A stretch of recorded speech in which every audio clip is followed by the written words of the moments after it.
and welcome to Dartmoor Skies at Night episode 3. Today we are going to be talking all about Jupiter. My name's Bryony and joining me today in the video will be Rob and Tom. We're going to be talking about the history of the observations of Jupiter, what we know, how we know what we know, how you can observe Jupiter in the night sky yourself. But first of all, I'm going to talk a little bit about the mythology of Jupiter.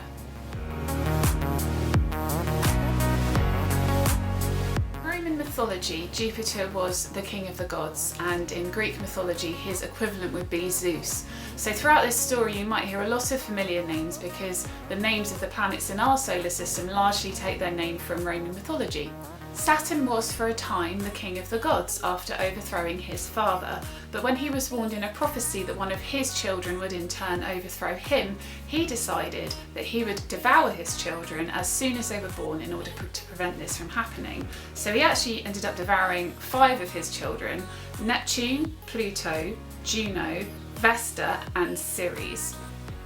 When his wife Ops realised that she was pregnant with her 6th child, she ran away and hid on the island of Crete, hoping to have the baby secretly and raise it away from Saturn so that he would be able to do the same thing. However, Saturn found out about her plan, followed her to Crete. By this point, Ops had given birth to Jupiter, so in order to trick Saturn, she bundled up a stone in swaddling or baby clothes and gave it to Saturn. Saturn then swallowed this stone instead of eating the baby. Now from here, the story lines, there are lots of different versions of this story from this point on. So one version is that swallowing the stone caused him to basically regurgitate all of his children again. Lovely. So all 5 children had somehow survived inside him, and when he ate this stone they burst forth from him again. And the other version is that Jupiter, during the course of his childhood, basically plotted revenge upon his father, and when the time came he attacked Saturn and sliced open his belly, and all 5 of his siblings emerged from there, and together they were able to fight and defeat Saturn and the Titans. Once he became king of the gods, Jupiter then, according to mythology, divided the world amongst him and 2 of his brothers. So Jupiter became the god of the heavens, Pluto became the god of the underworld, and Neptune became the god of the seas.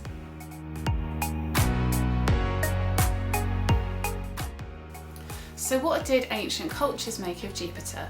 Well, it was observed pretty early on that there were a certain group of stars or star-like objects that seemed to behave differently to the background stars, and these became known as wandering stars or planetus asteres, or just simply wanderers, which was planetus, which hence why we have the word planet.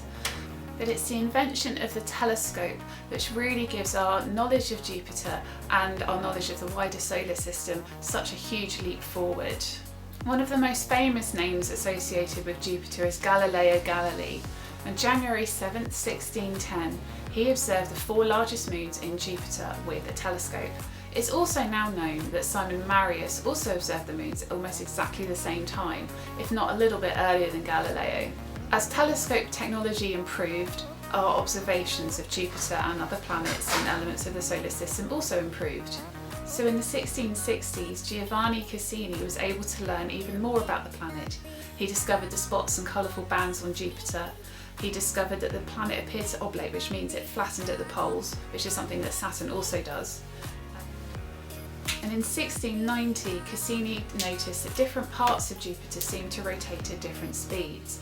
This is something that we now call differential rotation, and we know that it's because of the different elements of the atmosphere within Jupiter rotating at different speeds. One last thing to mention about the observations of Jupiter is the Great Red Spot. Now this is a massive storm on the surface of Jupiter which has been almost continually observed since it was discovered in 1830. It's fluctuated a lot in that time, diminishing and growing in size. It's estimated that Earth could fit into that storm approximately 3 times, and it's interesting to note that currently it does seem to be diminishing in size. And now I'm going to hand you over to Tom, who's going to talk a bit more about more recent observations of Jupiter. In the 20th century, ground-based observations of Jupiter tended to focus primarily on using radio telescopes, rather than optical ones. This allowed scientists to probe an entirely new regime of physics around Jupiter and gain a much better understanding of what was going on. Now the first real observations weren't until 1955, when Burke and Franklin detected the first radio signals from Jupiter.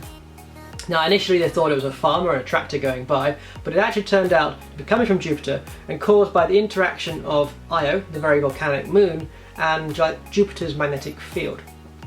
Now there's plenty of observations after that, but some of the most exciting I think were from ALMA, which is a very large telescope array up in Chile. It's about 50 dishes spread over 16 kilometres. Now this telescope managed to image Jupiter, not on the surface, but about 50 kilometres below the surface. And this data, when it was combined with the optical, was allowed scientists to kind of create this three-dimensional map of the gases in the upper atmosphere of Jupiter, kind of allowing us to understand what was going on in those clouds. Now, these ground-based observations are pretty exciting, but when you start considering space exploration, it gets absolutely amazing. And Rob is going to talk a little bit about that next.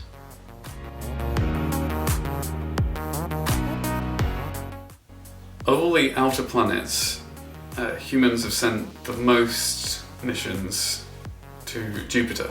And there's a good reason for this, which is that Jupiter has such intense gravity because of all that mass that it's got, it being so large, that it's really useful for getting a gravitational assist. So it's really useful for sort of slingshotting your spacecraft further out. So there were the Cassini mission that went to Saturn swung past Jupiter, and New Horizons also did that when it was on its journey to Pluto.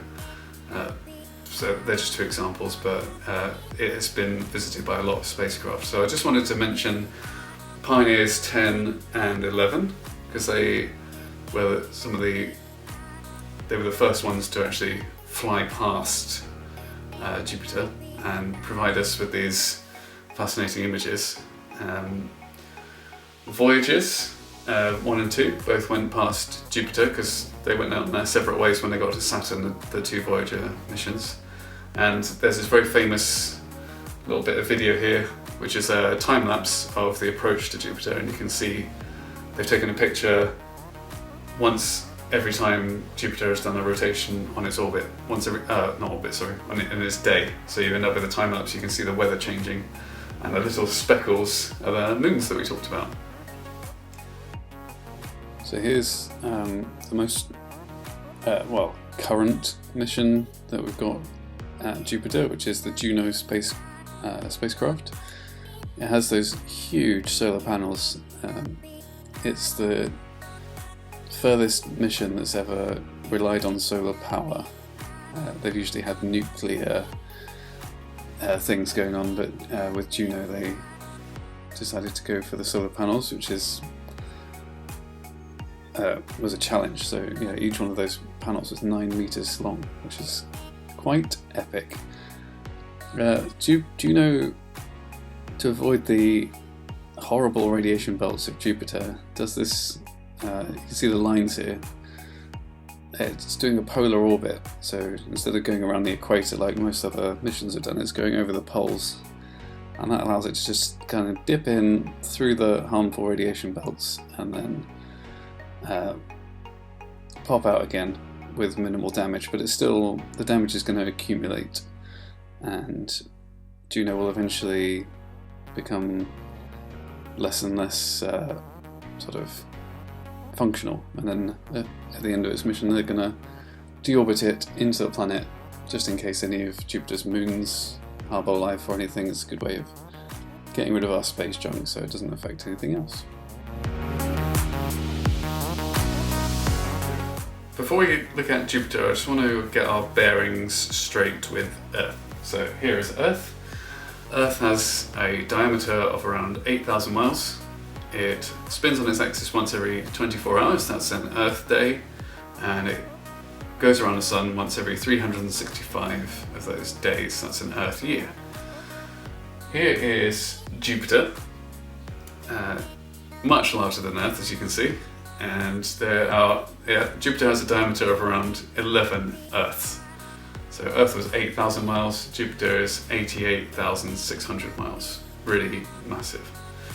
And for such a massive planet as well, it spins really fast on its axis. It has a day of 9 hours and 55 minutes. It's spinning so fast on its axis that you can see it's squashed at the poles just a bit, and you can see that when you look at it with an amateur telescope as well. Jupiter takes much longer to go around the Sun than the Earth does. So we had 365 days for our Earth year. Jupiter takes nearly 12 Earth years to do one of its years. It takes 11.86 Earth years to do its year. Jupiter is much further away from the Sun than we are.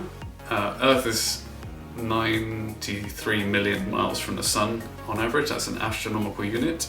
And Jupiter is orbiting the Sun at 5.2 astronomical units on average, so much further.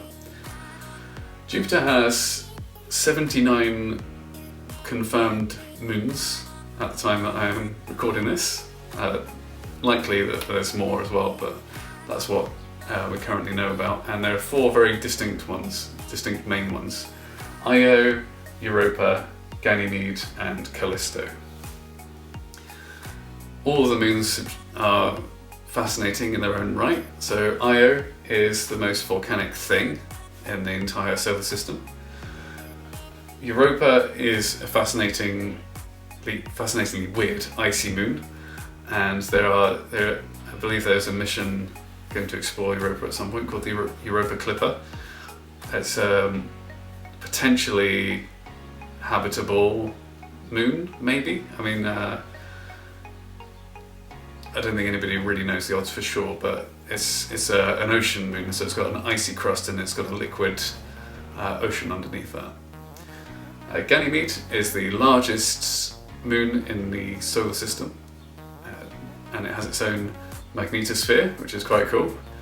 And then Callisto has got quite a strange surface, and it's the moon that orbits furthest away from Jupiter. So all these 4 moons, you can actually, if you look at Jupiter with binoculars or a telescope, you'll be able to see the bright kind of star-like things next to Jupiter. They sort of have a line around which there's like a plane of orbit of the moons. So there might be some on one side or some on the other, or it depends. But you can pick them up in a small binoculars or a small telescope.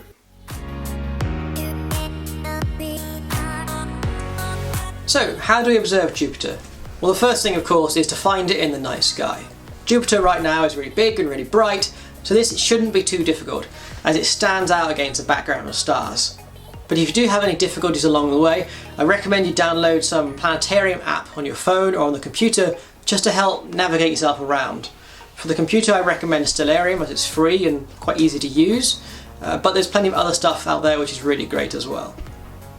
Now, once you have that, go out to a dark area if you can, somewhere without any street lamps if possible, otherwise just somewhere where you can see fairly easily kind of the south horizon without too many obstructions in the way.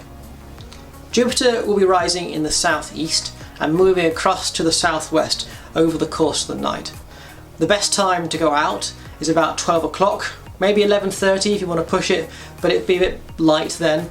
So 12 onwards, Jupiter will be high and bright. Now it's rising in the constellation of Sagittarius, shortly followed by Saturn, so there'll be 2 bright objects which will really stand out in the sky.